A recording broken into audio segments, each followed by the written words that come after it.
Të rikthyer në studio pas pak momenteve publicitet për të folur për një temë që e lajmëruam edhe më herët në program, për varësinë tek droga, për përdoruesit e drogës, për tentativat e her pashershme që ata bën për të shpëtuar nga kjo fatkeqësi e madhe, dhe jemi dy personazhe që lidhen direkt për shkak të punës që ata bëjnë me këtë fenomen, që është Amarda Gashi, toksikologe, dhe me zotin Orges Hysena, i cili është i qendrës Teen Challenge Albania. Mirëmëngjes të dy dhe faleminderit. Faleminderit për ftesën. Natyrë që të dy përballeni me rastet të kësaj natyre që ne duam të shpjegojmë edhe në program. Armanda, mund t'ja dalësh vërtet që të shkëputësh ato vargojnë të varësisë nga droga? Nëse nuk do t'ishte që nuk do t'ja dilnim, nuk do të ekzistonte profesioni ynë, sepse që do ishim të dështuar edhe do të kishim fare sukses. Po sa e vështirë është pra, domethënë në cilat hallka kalon vështirësia e parë? Pra, le të marrim rastin e një personi që sapo paraqitet tek ju dhe thotë e pranon, rastin më mirë kur e pranon që unë kam një varësi nga droga. Çfarë bën ju? Ose çfarë e këshillon? Po, e kuptoj. Një varësia nga drogat, në radhë parë duhet kuptojmë pak ç'është varësia nga drogat. Tani është një sëmundje kronike, neurobiologjike, e cila ka pasoja ndonjëherë të përkohshme ose permanente në struktura të ndryshme të trurit, po dhe pasoja të ndryshme sociale, ekonomike, juridike të tjera. Këtë e them, prandaj bëra edhe këtë hyrje për të shpjeguar që nuk është një vendim kaq i thjeshtë ndonjëherë, sepse pikërisht kanë ndodhur këto ndryshime, jo vetëm në sjelljen e personit, po dhe në ndryshimet e strukturave biologjike, dhe është pak vështirë që një person i adaptuar me përdorimin e drogës, menjëherë thotë unë dua të dal, jam të bëjmë i pastër, sepse ka dhe raste të tilla që personi nuk kërkon ndihmën mjekësore, janë shumë të rralla, që përpiqet i vetëm për hir të një motivimi të madh që merr përbrenda, një ngjarje familjare e ndodhur ose një ndodhi tjetër që e detyron. Por në përgjithësi personat vinë jo shumë të motivuar në spital. Pjesën kryesore e pacientëve që ne shikojmë janë ata që e kanë nevojë për një ndihmë, por nuk janë 100% të motivuar. Patjetër këtu është e rëndësishme të punosh dhe të futesh, sepse ndonjëherë vjen dhe për hir të interesave të familjarëve, të cilët të dëmtuar nga një presion i vazhdueshëm, një abuzues i drogës në shtëpi, vinë dhe kërkojnë ndihmë sepse janë me të vërtetë të dëmtuar e shumë sa dhe nuk dinë se çfarë të bëjnë. Orges, edhe ti besoj shikon në punën tënde të përditshme dhe besoj e prek dhe e shikon konkretisht. Nëse mund të të pyesim cilat janë grup moshat më të shumta ato që ti shikon që drejtohen tek ty mbi të gjitha dhe qëndrës tuaj natyrisht dhe që kërkojnë ndihmë. E para njerë, shumë faleminderit për emisionin edhe faleminderit që trajtoni problematika që janë thellësisht që prekin shoqërinë, familjen, edhe që ka nevojë që të komunikohet, ka nevojë për shpresë në këtë vend, ka nevojë për një dorë. Dhe nga emisioni i fundit, unë gjej rastin që përgëzoj me gazetarin Armend Pirja, ju keni bërë një punë fantastike, nuk rreshin telefonatat nga zonjat, nga nënat, për bijtë e tyre, por edhe nga motrat për familjarët e tyre. Çfarë ju thonë në telefonata? Në telefonat është ngjallur shpresë, sepse vërtet qendra ka vetëm 3-4 vite që funksionon në Tiranë, edhe shumë pak veta e dinë, por ne kemi parë që së bashku me doktoreshën Amardën, me ju, me gjithë aktorët ne mund të bëjmë diçka. Individët që vinë tek qendra jonë zakonisht janë mbi moshën 30 vjeç. Kemi pas edhe raste që janë 18 vjeç. Kjo është minimumi i moshës që ne i pranojmë në qendër. Individët ne i shohim në pjesën më të madhe të tyre të pa shpresë. Edhe bëhet një punë fillestare më përpara me familjarët, me mjekët, me psikologët, me gjithë aktorët e mundshëm që të ngjallin pak shpresën. Edhe kur individët vinë tek ne, vinë me shumë frikëra. A do t'ja dalë dot? A do jemi suksesshëm? Vinë vetë apo marrin familjarët më shumë? Si është ky raporti, domethënë si funksionon? Rastet më suksesshme janë rastet kur individi na kontakton drejt për drejt. Sepse tregon që ai e ka pranuar që ka një problem. Ka pranuar që është problem. Në momentin që individi nuk e quan më problem sepse ne jetojmë në një shoqëri, më vjen keq që do ta them në këtë mënyrë, por janë të pakët, po kalojmë në atë aspektin që janë të pakët ata që nuk konsumojnë më. Kjo është shqetësuese. Armanda, sa rëndësishme është që vetë individi që përdoron, që është përdoruesi i drogës, të marrë atë vendimin që dua ta lë, dhe sa ndikon kjo vendimmarrja vetë tek ai, pastaj që edhe vërtet të shkëputet nga droga. Tani si çdo veprim tjetër në jetë, nëse personi e vendos, si çdo gjë tjetër, sepse droga ka dhe çrregullimin sjellor brenda, që kështu patjetër që kur ai që vendos e ka më të thjeshtë. Nuk është kaq e lehtë në çdo hap. ka nevojë për suport, ka nevojë shumë për ndihmë. Në momentin që paraqiten në pavion, unë punoj në shërbimin e toksikologjisë dhe adiktologjisë klinike, është i vetmi për momentin që ofron këtë mundësi. Kapaciteti nuk është i madh, megjithatë ne jemi munduar që të mbulojmë të gjitha nevojat që janë paraqitur. Në momentin që vjen, pas komunikimit me mjekun, bëhet një plan i detajuar i programit të qëndrimit, bëhet ai që quhet detoksifikim afaqshkurtër, që mund të shkojë 7 deri në 14 ditë. Nga cila drogë vjen më shumë të konsumos të cilës lloj droge vjen më shumë pavion? Kohët e fundit kokainës, por edhe të heroinës janë përdoruesit që janë kronik dhe janë të përhershëm, sepse ata kanë atë varësi që është më e rregullt, si thua, instaluar në kohë, ndërkohë që kokaina i ka më të herpasershme nevojat për ndihmë, kurse heroina i ka, si thua, në një farë mënyrë më të shpeshtë sepse edhe shenjat e tërheqjes janë më gjithëpërfshirëse, më të vështira për t'u trajtuar. Ata që kanë probleme me marijuanën, përgjithsisht lidhen me ne dhe me psikiatrinë, nuk vinë gjithmonë, janë pacientë shumë të vështirë për ne. Por pas edhe nga alkooli shumë, se edhe alkooli është një drogë përse këta pacientë e marijuanës lidhen dhe me psikiatrinë, se kjo është shumë interesante, domethënë. Sepse marijuana është nga drogat kryesore e aftë për të shpërthyer dhe ndonjëherë edhe për të shkaktuar drejt përse drejt psikoza në trurin e njeriut. Shumë të ngjashme me psikozat ato që shkaktojnë nga sëmundjet psikiatrike, si skizofrenia, halucinacione, pastaj çrregullimet e percepcionit dhe janë të vështira pak për të trajtuar në pa një psikiatër. Për fat keq po. Dhe duke mos harruar që marijuana është pikërisht drogë hyrëse për të gjitha të tjerat, që janë të lidhura. Është shumë e vërtetë. Janë të lidhura bashkë. Në një së raste që ne kanë kontaktuar dhe kemi takuar bashkë me familje, kemi parë që, edhe ky është një apel në fakt, kemi parë që individ të cilët në moshën e hershme, që në adoleshencë, kanë filluar të përdorin marijuana ose hashash, dëmi është i jashtëzakonshëm. Dëmi është i jashtëzakonshëm dhe gati i parikthyer. Domethënë sepse mjekësia e dallon, ne e vërejmë dhe familjet marrin pasojat. Individi mund themi del nga mundësia që të rikthehet në shëndetin e dikushëm mendor. Me që se me dhe marijuana, më duhet ta bëj këtë pyetje, cili është këndvështrimi juaj për këtë nismën për ta bërë legalizuar për qëllime mjekësore kanabisin? Keni një lloj opinioni për këtë pjesë për qëllime mjekësore? Tani, lidhje me përdorimin për qëllime mjekësore, ka studime të cilat në një farë mënyrë e mbështesin përdorimin e vlerave në disa sëmundje kryesore inflamatore, po të them tumorale ose sëmundje të tjera.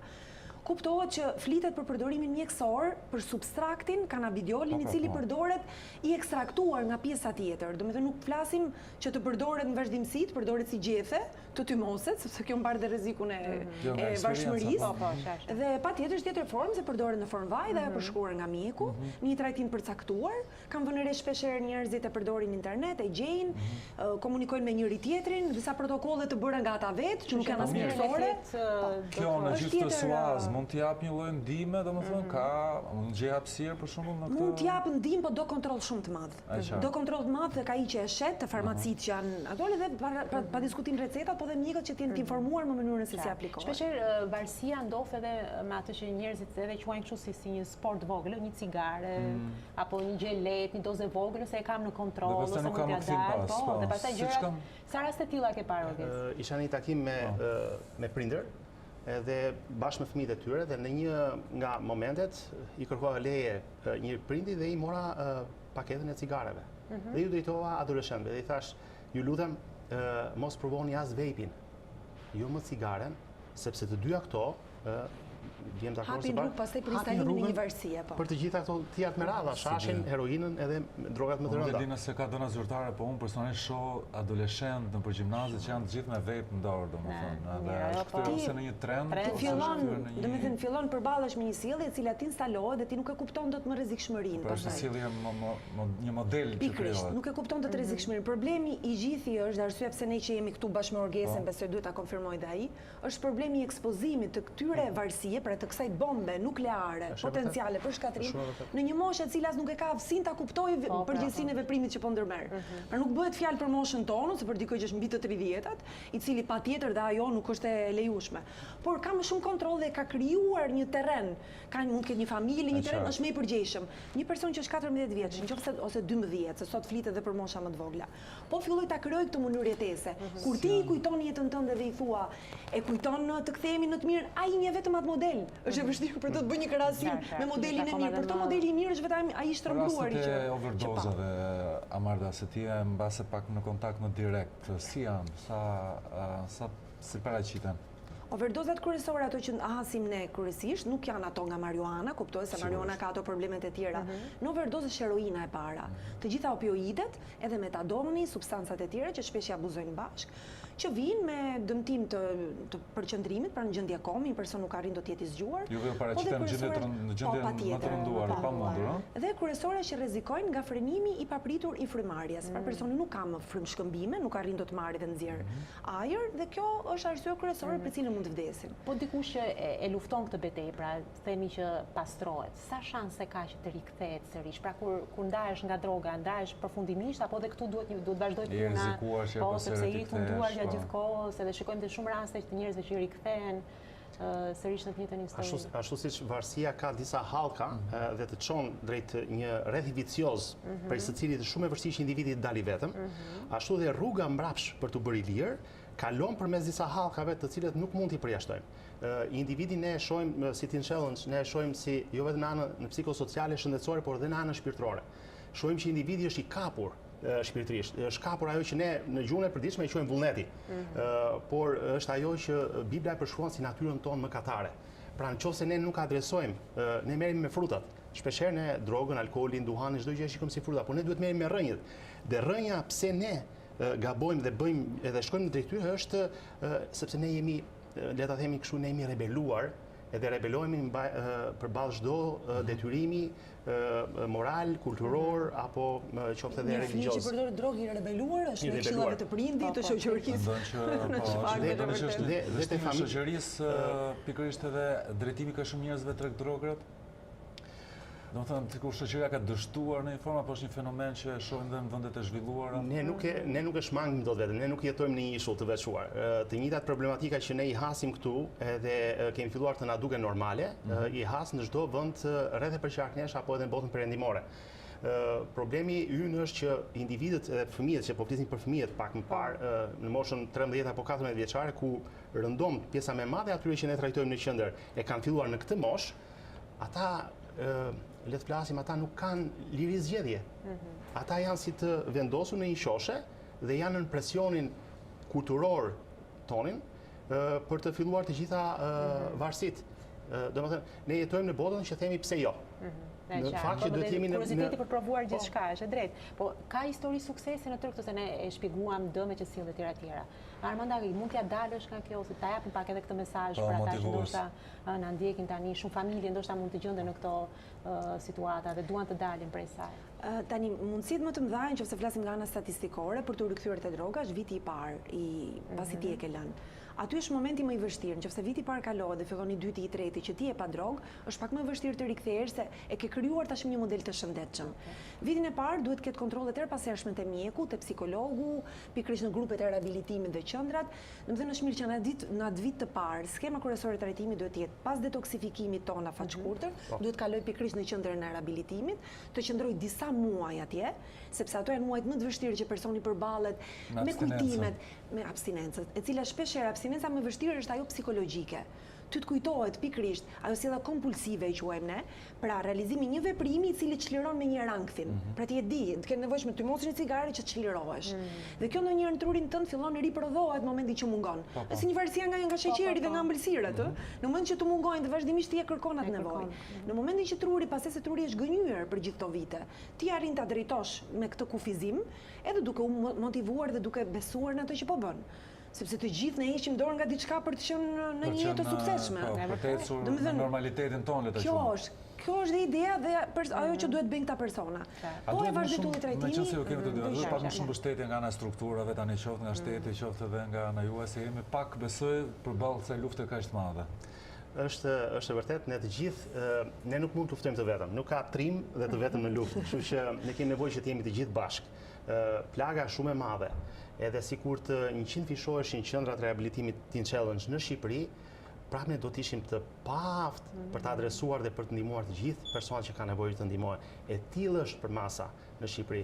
Kështu që, por a ka raste suksesi? Ka. Edhe individët që vinë në programin ton, edhe marrin hapin.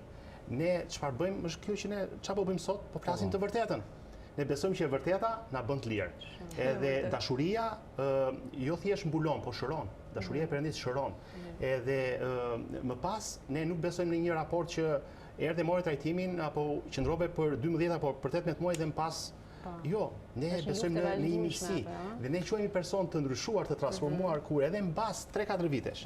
Ne mund ta kontaktojmë dhe ata janë ende të lirë, nuk pinë më duhan, nuk pinë më drogë, nuk pinë më alkool dhe janë qytetarë të devotshëm. Edhe të na shtohen pak më shumë mjekët toksikolog, se unë e di që mjekët toksikolog sikur nuk e kanë shumë, mundohen ta shmangin pak toksikologjinë, po. Po janë pak fakt është një profesion i vështirë, të them të vërtetën, edhe nxjerrin personale që kanë bërë unë, po dhe ato që bëjnë kolekte të përditshëm, ka shërbime 24 orëshe, ka pacient dhe familjar shumë të revoltuar. Do përballesh me nervat e Por mendoj që është një mision. Domethënë është një dorëzim i jetës personit aty ku është fundi i tij.